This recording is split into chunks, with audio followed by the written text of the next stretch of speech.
Asma penakluk hati, menang segala hal, menang cinta dan pencalonan. Mulai dari calon presiden, calon gubernur, calon bupati, calon DPR atau calon legislatif, kemudian calon kepala desa, sampai kepada calon suami atau calon istri atau calon menantu. Ini kalau diamalkan secara istiqomah, maka insya Allah akan mampu menundukkan hatinya siapapun orang yang dikehendakinya. Assalamualaikum warahmatullahi wabarakatuh.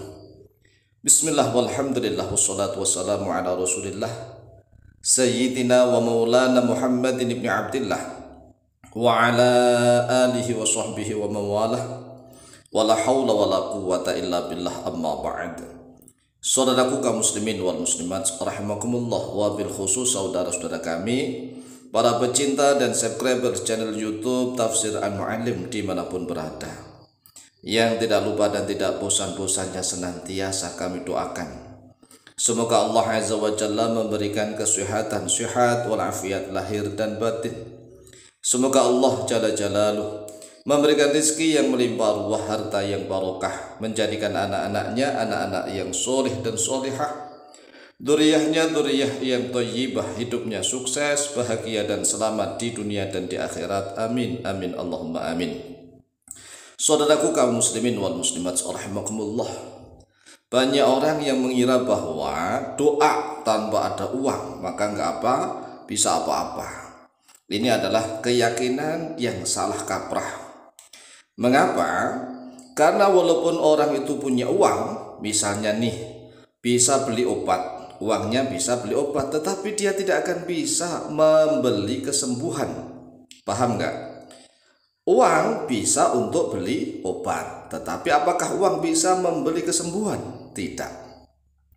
Oleh sebab itulah, kalau seandainya misalnya nih saat ini saudaranya atau temannya atau tetangganya atau siapapun yang mencalonkan diri, entah itu mencalonkan diri sebagai calon menantu, calon suami atau calon istri, atau bahkan calon presiden, calon gubernur, calon bupati, calon lurah atau kepala desa yang melalui pencalonan termasuk calon legislatif atau calon DPR.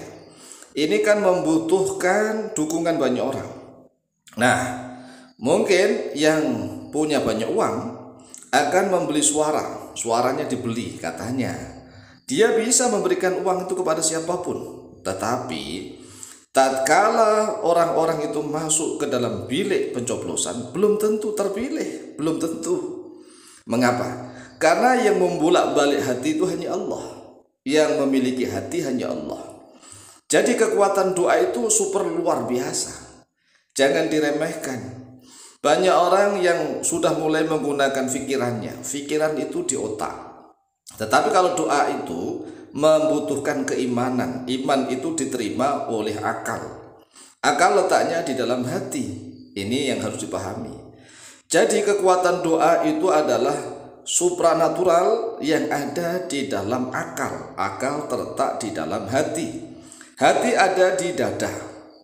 Nah, sedangkan kekuatan pikiran yang mengutak-atik itu tadi, itu pikiran berada di otak. Otak berada di kepala. Sehingga antara kekuatan akal dengan kekuatan pikiran itu jauh berbeda, tidak bisa disamakan. Oleh sebab itulah saudaraku kaum muslimin wal muslimat rahimakumullah, mari yang yakin menerima ijazah ini ucapkan qabiltu. Bagi yang tidak yakin, ya silahkan, namanya tidak yakin. Ini adalah doa yang sungguh luar biasa, mampu menaklukkan hati siapapun sehingga kita bisa menang dalam segala hal. Doanya bisa dibaca di dalam sujud, bisa dalam sujud, tatkala sujud sholat fardu, masing-masing sujud atau setiap sujud boleh dibaca sekali-sekali atau 3 kali boleh. Sujud terakhir saja juga boleh. Sebelum salam, saat kala duduk tahiyat atau duduk tasyahud akhir, sebelum salam boleh. Dan juga boleh diwiridkan di luar sholat. Jadi tergantung nih di mana yang mau dia amalkan, terserah. Yang jelas doanya harus dihafalkan terlebih dahulu. Allahumma ya hayyu ya qayyum Iftah lana fatham mubina waghfir lana dhunubana kullaha wansurna nasron aziza. Ini seperti di dalam surat Al-Fatah. Surat Al-Fatah 3 ayat yang pertama itu menceritakan tentang kemenangan dan pertolongan. Karena maknanya Al-Fathu, surat Al-Fatah adalah surat kemenangan. Jadi dijamin nih siapapun yang mengamalkan ini. Yang diminta siapa? Allah. Kita berdoa itu kan minta kepada Allah. Bahkan di dalam hadis yang hasan Rasulullah SAW menjelaskan, man lam yas'alillaha yaghdab alaihi. Siapapun yang tidak meminta kepada Allah, maka Allah murka kepadanya. Jadi orang yang tidak mau minta kepada Allah, maka Allah murka kepadanya. Nah, kita diberikan kesempatan bisa berdoa minta kepada Allah, maka gunakan kesempatan itu. Siapapun yang telah diberikan rizki berupa doa, doa itu rizki. Kan tidak semuanya orang kenal doa, ya kan? Nah, tatkala kita sudah kenal suatu doa, itu rizki yang luar biasa. Nah, siapapun yang sudah diberikan rizki berupa kenal doa, kemudian diberikan rizki berikutnya yaitu berupa hafal doa, diberikan rizki lagi berupa mengamalkan doa, diberi rizki lagi berupa terkabulnya doa. Ini rizki yang bertumpuk-tumpuk rizki, maka harus kita amalkan dengan penuh keyakinan. Bagi siapapun yang ingin menundukkan siapapun nih, ya, tidak harus capres, tidak harus cagup, tidak harus cabuk, tidak harus calon kepala desa, tidak harus caleg. Ya, siapapun yang ingin menundukkan orang silahkan amalkan ini. Allahumma ya hayyu ya qayyum. Ya Allah, wahidat yang maha hidup, wahidat yang maha tegak berdiri sendiri.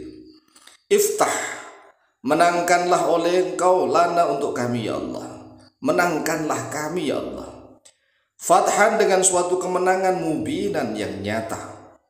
Ya Allah, menangkanlah untuk kami dengan suatu kemenangan yang nyata. Waghfir lana, dan ampunilah lana untuk kami dzunubana pada dosa-dosa kami. Kullaha, seluruhnya dosa-dosa kami ampuni ya Allah. Wansurna, dan tolonglah oleh Engkau ya Allah pada kami. Nasron, dengan suatu pertolongan. Azizan, yang kuat perkasa. Ini kan sungguh luar biasa kan? Makanya siapapun yang ingin menang dalam segala hal, silahkan amalkan ini. Bisa diamalkan di dalam sujud, setiap sujud sholat fardu, maupun hanya sujud terakhir saja. Dan juga boleh dibaca di dalam sujud-sujud sholat sunnah. Boleh juga diamalkan di luar sholat. Jadi bebas ya. Ayo kita hafalkan. Allahumma ya hayyu ya qayyum, iftah lana fatham mubina waghfir lana dhunubana kullaha wansurna nasran aziza. Allahumma ya hayyu ya qayyum, iftah lana fatham mubina waghfir lana dhunubana kullaha wansurna nasran aziza. Sekali lagi, Allahumma ya hayyu ya qayyum, iftah lana fatham mubina waghfir lana dhunubana kullaha wansurna nasran aziza. Ini sangat mudah dihafalkan, terutama bagi teman-teman saudara-saudara yang sudah sering membaca surat Al-Fatah. Oleh sebab itu silahkan dihafalkan, kemudian silahkan diamalkan. Insyaallah mustajabah biidznillah. Wallahu ta'ala a'lamu bishawab.